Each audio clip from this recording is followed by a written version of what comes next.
Hello friends. Now today's topic is sexual reproduction in flowering plant from class 12th. Sexual reproduction flowering plant class 12th का second chapter है जिसमें actually ये बताया गया है कि एक फ्लावरिंग प्लांट में सेक्सुअल रिप्रोडक्शन कैसे होता है, इसका एक फुल एक्सप्लेनेशन है। इसका मतलब ये होता है, एक्चुअली हम इस पर्टिकुलर वर्ड्स की अगर बात करें कि what is a sexual reproduction in flowering plant, it means कि transformation of a diploid sporophytic cell, एक डाइप्लॉइड स्पोरोफिटिक सेल को हैप्लॉइड गैमेटोफिटिक सेल्स में कन्वर्ट करना, that is a sexual reproduction इसको कहा जाता है। मतलब एक शॉर्ट में अगर उसको समझाए तो ये कहा जाता है। एक डाइप्लॉइड स्पोरोफिटिक जो सेल है, डाइप्लॉइड स्पोरोफिटिक सेल जो एक वर्ड दिया गया है, इसका मतलब है कि कंप्लीट प्लांट बॉडी, ठीक है, जिसके पास रूट स्टेम लीव सब कुछ है, कंप्लीट प्लांट बॉडी है। और उस कंप्लीट प्लांट बॉडी से उसके गैमीट्स का बनना, क्योंकि इम्पॉर्टेंट होता है गैमीट्स का फॉर्मेशन, और गैमीट्स का फॉर्मेशन तभी होता है जब कोई एक सेक्सुअली मैच्योर होगा, फिर वो गैमीट्स को बनाएगा। वो गैमीट्स, क्योंकि सेक्सुअल रिप्रोडक्शन है तो मेल गैमीट भी बनेंगे और फीमेल गैमीट्स भी बनेंगे, ठीक है। ये मेल गैमीट और ये फीमेल गैमीट आपस में क्या करेंगे, फ्यूज करेंगे, और फ्यूज करने के बाद क्या बनाएंगे, जाइगोट को बनाएंगे। जाइगोट डेवलप होगा, एम्ब्रियो में डेवलप होगा, और उसके बाद एक फिर से एक डाइप्लॉइड स्पोरोफिटिक बॉडी का फॉर्मेशन होगा। डाइप्लॉइड बॉडी बन गई। डाइप्लॉइड से जहां मतलब होता है 2n, एंड हैप्लॉइड से मतलब होता है single n, that is a half set of chromosome. However, the diploid means a double set, मतलब मदर और फादर दोनों का सेट ऑफ क्रोमोसोम्स के पास आ गया। नाउ ये डाइप्लॉइड बॉडी, ये जो स्पोरोफिटिक बॉडी बनी, ये डाइप्लॉइड बॉडी बनना, लाइक ये सारा जो प्रोसेस हो रहा है कि डाइप्लॉइड बॉडी का बनना, ये सब हो रहा है एक स्पेशलाइज्ड रिप्रोडक्टिव ऑर्गन जिसको कि हम कहते हैं फ्लावर। सो ये जो नोट्स, जो हैंड रिटन नोट्स आप देख रहे हो, उसमें ये कंप्लीट इसका चीज़ों को समझाया गया है कि एक ट्रांसफॉर्मेशन होना, डाइप्लॉइड स्पोरोफिटिक सेल का एक haploid gametes banana by the meiosis, जहाँ पे एक स्पोरोफिटिक सेल है which is a diploid meiosis करती है। जब भी हम किसी सेक्सुअल रिप्रोडक्शन की बात करते हैं ना, तो वहाँ पे जो सेल डिवीजन पाया जाता है वो मियोसिस होता है, जहाँ पे एक सेल से 4 सेल का फॉर्मेशन होता है, it forming a gametophytic cell, that is a gamete. These gametes fusion taking place, forming a zygote. This zygote develops into an embryo, and this embryo will develop into a diploid plant body को बनाता है। और ये सब कुछ, like all these steps occur within a specialized structure which is known as a flower, ठीक है। So normal जो हम एक फ्लावर की बात कहते हैं, फ्लावर में बायोलॉजिकल ये सारी चीजें एक्चुअली हो रही होती हैं। नाउ अगर हम नेक्स्ट अगर इसकी बात करें कि फ्लावर्स क्या होते हैं, प्री फर्टिलाइजेशन क्या होते हैं, इवेंट्स, पॉलिनेशन क्या होते हैं।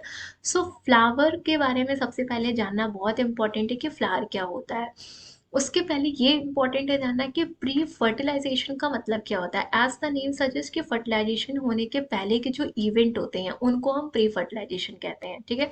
सो the event which occur before the fertilization are called the pre fertilization event. Now the concept is कि what is a flower, flower क्या होता है। सो फ्लावर ये नहीं कि जो हम अभी तक नॉर्मल फ्लावर को ये कि उसमें पेटल्स होती है, एक्चुअली कहाँ से डेवलप होता है, it is a modified condensed shoot structure है। जो डेवलप किससे हो रहा होता है, या अराइज किससे हो रहा होता है, एक छोटे से लीफ लाइक स्ट्रक्चर जिसको कि ब्रैक्ट्स कहा जाता है। और इस फ्लावर को biologically these are having a 4 hole which is attached on the receptacle से, ये रिसेप्टिकल से 4 होल अटैच होते हैं। जैसा कि यहाँ पे देख रहे हैं, दीज आर द सेपल्स, ठीक, these are the petals, and these are the androecium part और the stamen and the anther and the filament, और ये वाला पार्ट हमारा गायनोशियम का हो गया। सो ये सारे कुछ हमारे एक रिसेप्टिकल से अटैच्ड है, कह सकते हैं। सो फ्लावर के 2 होल होते हैं, लाइक 2 अपर होल और 2 लोअर होल होते हैं। जो लोअर होल है जिसको कि कहा गया, दिस इज द सेपल, और इसको हम कैलिक्स कहेंगे। और ये जो पिंक कलर का जो यहाँ पे डायग्राम में शो किया गया है, ये है पेटल्स, ठीक है। So calyx and corolla, which is a sterile in the sense कि they are not taking part in the reproduction actually. See, these are the sterile and considered as a non essential और the accessory organs होते हैं, जबकि ऊपर के जो whole है like ये जो एंड्रोशियम है और ये जो गायनोशियम है इसे कहा जाता है इसेंशियल और द रिप्रोडक्टिव होल इसे कहा जाता है। Okay, so these are the essential part. Now अगर हम बात करते हैं कि एक जो एंड्रोशियम के पार्ट की अगर बात करें कि दिस एंड्रोशियम किससे मिलके बना होता है, और दूसरा होता है गायनोशियम जो कि एक इसेंशियल पार्ट जिसको कंसिडर किया गया है। नाउ एंड्रोशियम अगर किसी को याद नहीं रहता है कि एंड्रोशियम मेल पार्ट को कहते हैं, तो whenever the term andro comes as a prefix in a biological term में इसका मतलब होता है मेल से। एंड्रोशियम हमेशा मेल को रेफर करता है, एंड्रोडर्म, ठीक है। And gyno word is always refer to the female, ठीक है। In a biology it always refers to the female. So अगर हम एंड्रोशियम की बात करें तो एंड्रोशियम की जो यूनिट है, मतलब जो मेल रिप्रोडक्टिव सिस्टम की जो यूनिट है फ्लावर में, वो होती है स्टेमन। जैसे कि यहाँ पे आप देख भी रहे हो कि स्टेमन होती है। और स्टेमन बना किससे होता है? स्टेमन बना होता है एंथर से और बना होता है फिलामेंट से बना होता है। So this स्टेमन is made up of a anther and the filament से बना हुआ है। जबकि अगर हम बात करते हैं गायनोशियम की, तो gynoecium is a female reproductive part, हमने बोल दिया। Now it's female reproductive part की यूनिट क्या है, मतलब बनता किससे है? सो इसकी यूनिट होती है कार्पल या फिर हम कह सकते हैं पिस्टल। और ये कार्पल और पिस्टल किससे मिलके बना होता है? This is made up of a three part, that is the stigma, that is the style and that is the ovary. ये थ्री पार्ट से मिलके बना होता है आपका carpel structure. Now stamen is made up of anther and filament, इसको हमने कह दिया स्टेमेन। स्टेमेन यूनिट हो गई एंड्रोशियम की, तो ये पूरा एक मेल का पार्ट बना दिया। फीमेल के केस में carpel, carpel female reproductive part या गायनोशियम का पार्ट है which is made up of stigma, style and ovary. Ovary के अंदर प्रेजेंट होता है ओव्यूल, जो कि हम डिस्कस बाद में करेंगे। नेक्स्ट इज, जैसा कि अभी फ्लावर के बारे में डिस्कस किया था कि फ्लावर के चार होल होते हैं। अब इसको एक कंप्लीट एक डायग्राम के फॉर्म में या फिर हम कह सकते हैं एक पूरे टेबल के फॉर्म में हमने इसको समझाया है कि सबसे पहले जो उसमें कैलिक्स को बताया गया कि कैलिक्स क्या होता है। फ्लावर का स्ट्रक्चर भी नीचे यहाँ पे ड्रॉ किया है। तो कैलिक्स होता है जो एक आउटर मोस्ट जो होल होते हैं उनको हम कैलिक्स कहते हैं। ये जो कैलिक्स होता है इनकी सिग्निफिकेंस होती है कि ये एक ग्रीन कलर के होते हैं। सबने देखा है फूलों में हरे कलर का नीचे स्ट्रक्चर होता है जिसको बायोलॉजिकली हम कहेंगे कैलिक्स होती हैं। इंडिविजुअल, इंडिविजुअल अगर इसकी आइडेंटिटी की बात करें तो individual known as the sepal.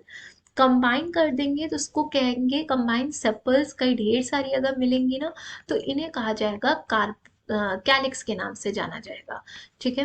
दूसरा होता है करोला के बारे में। What is the Corolla? Corolla होता है सेकेंड होल, दैट इज जिसको हम पेटल्स के नाम से जानते हैं। नॉर्मली हम ये वर्ड इंग्लिश में भी यूज करते हैं। So individually they are known as the petal, but when all the petals combine together they form a corolla, that is ये एक बायोलॉजिकल टर्म होता है, ठीक है। यहाँ पे इसका इम्पोर्टेंस क्या होता है? इसकी इम्पोर्टेंस ये होती है कि हम कभी भी ये चीज़ जानते हैं कि पॉलिनेशन होता है फ्लावर में। रिप्रोडक्शन करने का जो सबसे इम्पॉर्टेंट रीज़न होता है वो पॉलिनेशन होता है।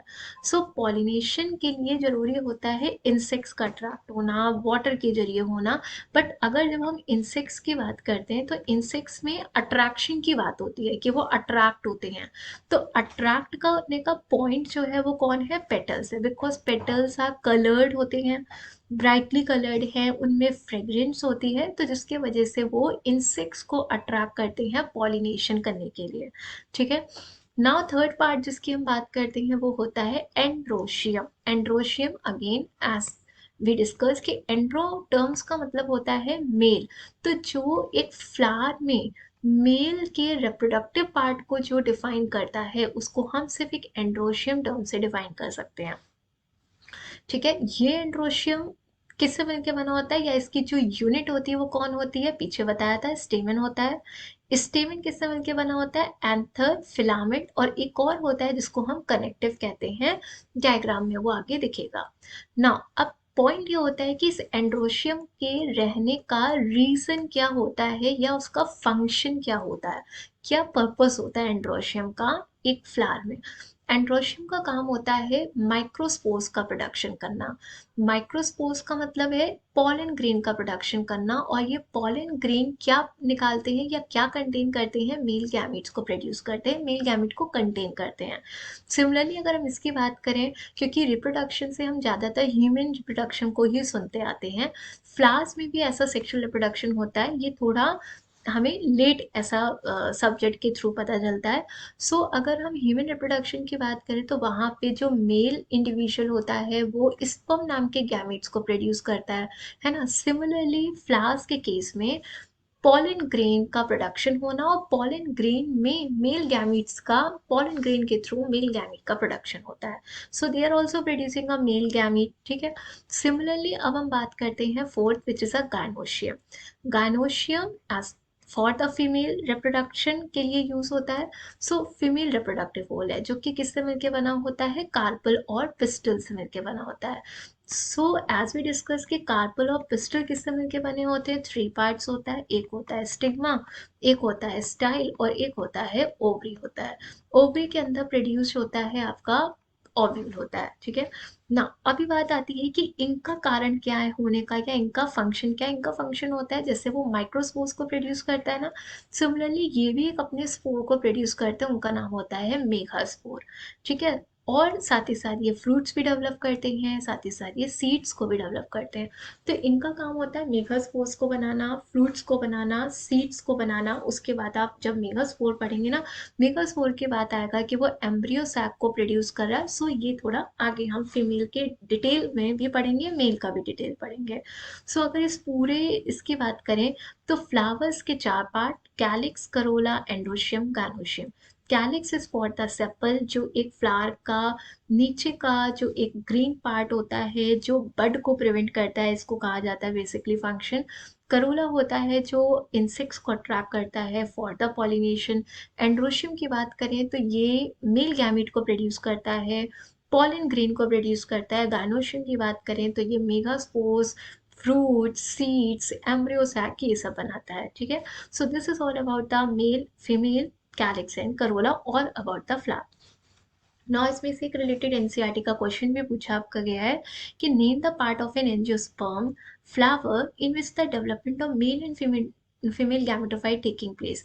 तो कहाँ पे लिया जाता है, तो मेल का और फीमेल का गैमेटोफाइट डेवलपमेंट कहाँ पे होता है फ्लावर्स में, कहाँ पे होगा, एंड्रोशियम में होगा मेल में, और फीमेल में कहाँ पे होगा, गायनोशियम में होगा। एंड्रोशियम का मतलब है स्टेमेन, स्टेमेन से मतलब आ गया एंथ्रोफिलामेंट, और अगर हम फीमेल गैमेटोफाइट की बात करेंगे तो वहां पे कार्पेल ऑफ पिस्टल में होगा। सो इसका यही आंसर आपको पूरा एक कैसे लिखना है, ये हम लास्ट में जब पूरा चैप्टर खत्म होगा तो एक एक क्वेश्चन को प्रॉपर आंसर कैसे देंगे इसको भी डिस्कस करेंगे। क्लियर।